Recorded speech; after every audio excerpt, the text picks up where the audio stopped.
频道，我是有米官方客服可乐。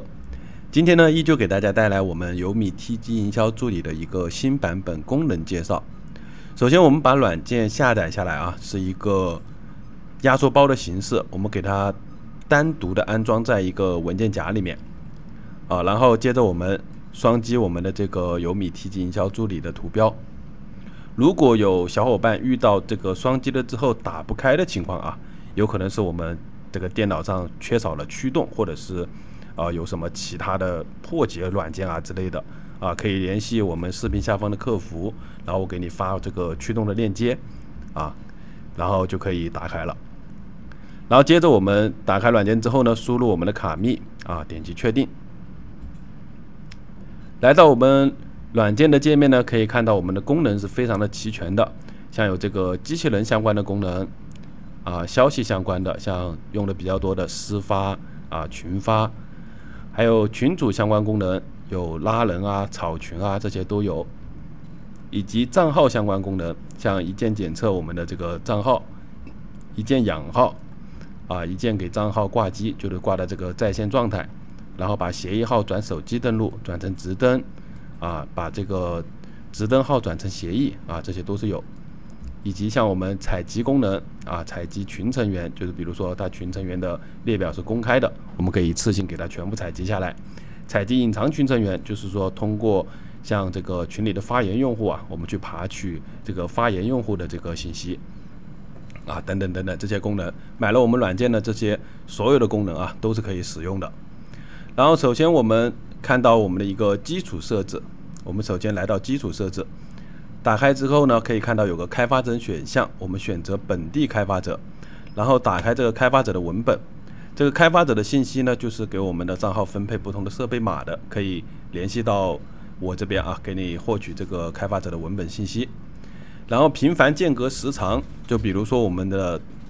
账号在运行任务的过程中，那 TG 呢有可能会提示我们的账号运行频繁了。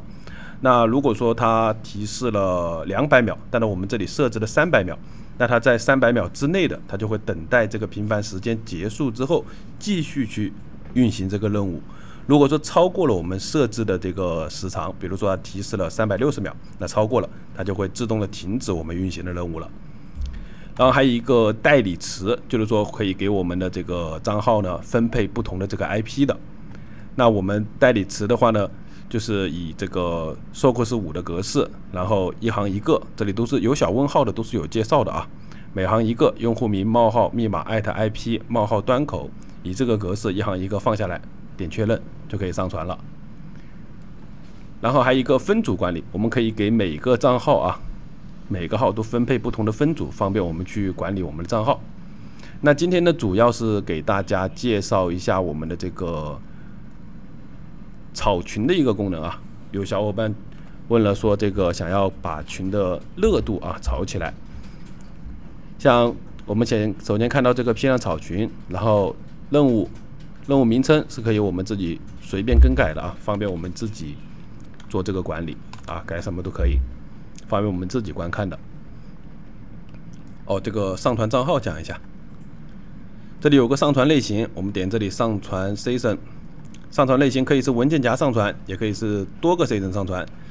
文件夹上传的话，就比如说我们文件夹里面它有100个号，那我们选文件夹上传，它就100个号一起全部上传上来。如果我们选择多个 session 上传，就是我们文件夹里比如有100个号，我们只想上传其中的10个，就选择多个 session 上传，可以用框选上传的方式。重复选项的话呢，就是字面意思，覆盖就是如果之前有的给它覆盖掉，之前有的就给它跳过。然后账号分组就是我们自己创建的分组，选择好一个分组，然后选择我们的账号确认啊，就上传上来了。那我们来到批量炒群，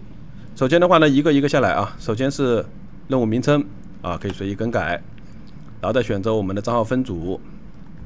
需要运行任务的分组，然后看比如这个分组里面有100个号，那我们只想选择其中10个，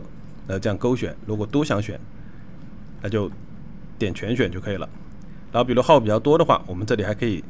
切换它的页数，20、50、100、200、500都可以啊。然后我们确认，这里就会显示我们选择了多少个账号，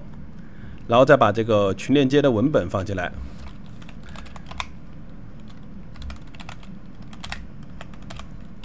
就以这种格式或者是带这个 HTTP 的格式都可以啊，放进来记得点保存。然后接着我们放这个剧本，剧本的话，像这个所有我们这里前面有问号的啊，把鼠标放上去，都会有提示我们的格式该怎么填写，一行一条带序号。就比方说啊，这个是我之前有采集的1，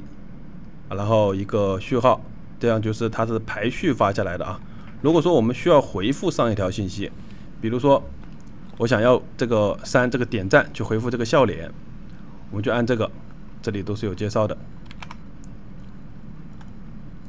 把这个括号放在后面，这就是3去回复2啊，以此类推。比如我们这个5，这里面填4，就是4，它会去引用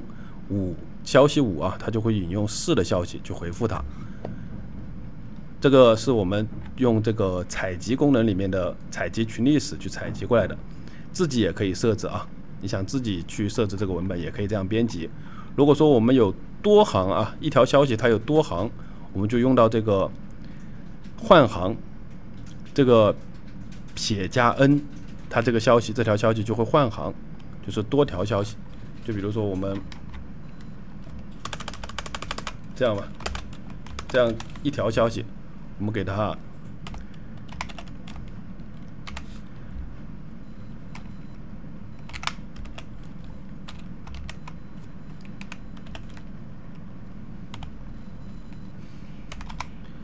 以这样的形式发出来啊，它就会变成到我们的消息里面，它就会变成这样。